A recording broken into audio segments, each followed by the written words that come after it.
Morning guys, Mark Ferrasci, ProTech Dog Training. Wanted to make a couple comments on my video this morning, short and sweet little video of me doing the sack work with a puppy. For years I've been doing this, okay? So when we first started with this back in the 70s, 79 is when I graduated. I went to ProTech, Pro Train, excuse me. I think about 80, 84, somewhere in there I was at Pro Train. So when I first started, Schutzen was just coming over to our side, and the police were just going over and starting to get their knowledge base and started to do a lot of work with the Germans. And so Schutzen was the prevalent sport, now IGP, whatever. And if you see the build in Schutzen and you see how the dogs are built, it hasn't changed much. There's been a lot of accent points that are put in now. People are using a lot more food.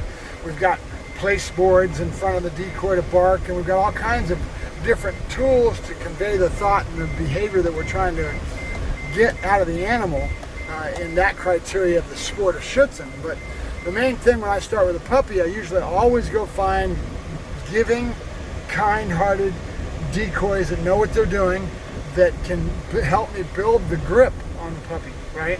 That's one of the most important aspects of things. But with Schutzen, there's always a pull, okay?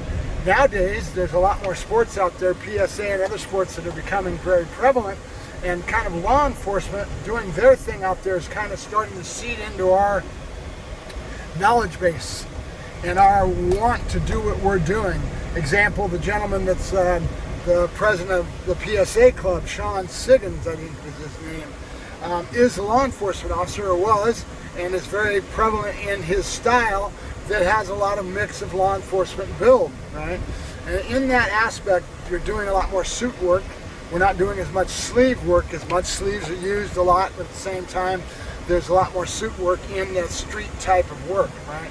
We're looking for a dog to be built, the etiquette, the general consensus on really building a real dog to do the job on the street is to get a dog to push and to take the fight to the bad guy and to dig in deeper and to go forward, right?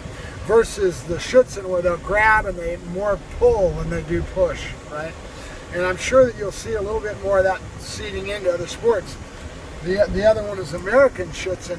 How are they gonna? They're gonna probably still build the dogs the way they do. They've got a lot of background and knowledge in building dogs with Debbie Zappia and being a world competitor that are going to be there, that are going to be the same type of builds they've been doing for years. But will they start having a little bit more orientation towards the dog taking it to the man and pushing into the decoy? It's hard to say. Or the helper in Schutzen. If you say decoy in the out there in the community, a lot of times the newbies will get jumped. I remember I did. And I still never changed my behavior. I still say decoy, bad guy, helper I use probably the least. Because it's a lexicon that comes from the Schutzen sport, hanging around that user group, right? So that's what you see me doing the puppy this morning, is trying to get him to have a marker that I'm setting up very early on, where he does the right behavior, I right away praise up underneath the head, and I mark that behavior. And I'll take that into his build overall and try to see if I can build this puppy digging and pushing more than pulling, right? Even though we do need to go out and do some work with some Schutzen decoys, people that I respect, that I can try to get to help build the dog the way I want to have him built in regards to his grip. I want him deep. I want him way back in the molars. And I want him to understand that gripping that's done with young dogs, and I like the Schutzen decoys with how they're built if you find somebody that's giving and not trying to stroke his ego as much, right? I want people that are very giving with their work with young puppies. And I've got a couple that I work with a lot around this area. So just as a general overview, that's kind of what you're seeing me try to build, right? There was a person the last time I posted, why don't I put the dog on a harness and work him on a back tie? Well, the reason we do that, the reason that we teach people to be a tree and to pull against me pulling the other way, is that builds bite. It makes the dog want to hang on because he thinks he's going to lose his prey. And it builds that jaw muscle. And that jaw muscle, just like lifting weights, starts to become more and more prevalent. If you ask any of the decoys around here that have worked my dog Joker, they'll tell you that dog bites like a train.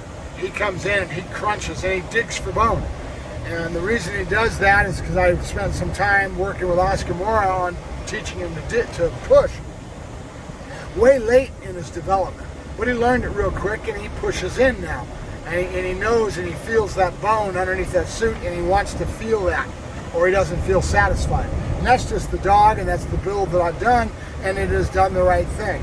But what we do is we do that back tie, and we do that handler learning to handle properly, pulling backwards, makes the dog want to dig in and bite harder because he feels he's going to lose his prey. And then you start to build that muscle of the jaw, and that bite will get better and better with time if worked properly. Right?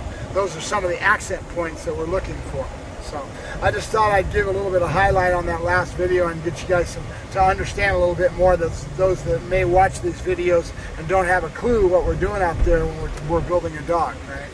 So there's a lot more that goes into it, and I'll keep trying to chatter a little bit as we go along, and you guys will learn and grow in regards to what we're doing when we're doing all this stuff. There's 1,000 minute, small, little subtle things that decoys, helpers, bad guy, whoever it may be, are doing as they're working this animal. And it's nuances that you folks that have never done it, may have never been around the BiteWork and been around building a dog in that regards, may not be as aware of it. So accenting it is something I'd like to do in regards to that, so you guys learn a little bit what we're doing when we're out there working the dogs, right?